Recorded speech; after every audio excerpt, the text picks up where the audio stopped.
Stroke లక్షణాలు ఎలా ఉంటాయి అంటే ఇది సడన్గా వస్తుంది, అవుట్ ఆఫ్ ది బ్లూ. అంతవరకు బాగానే ఉంటాడు మనిషి, సడన్గా వస్తుంది. దీన్ని మేము స్ట్రోక్కి ఒకటి నిమోనిక్ ఉందన్నమాట, ఫాస్ట్ అంటాం అనమాట.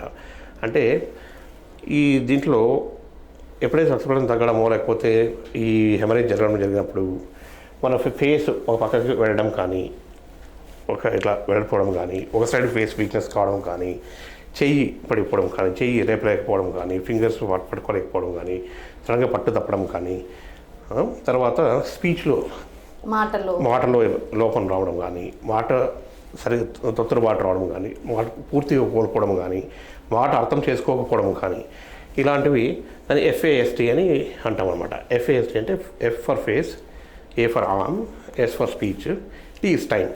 అంటే టైం అన్నది చాలా చాలా ఇంపార్టెంట్ అనమాట. దీంట్లో ఎంత తొందరగా అయితే అంత తొందరగా ఇలాంటివి జరిగినప్పుడు, పక్షవాతం ఇలాంటివి జరిగినప్పుడు మనం తొందరగా హాస్పిటల్ని రీచ్ కావాలి.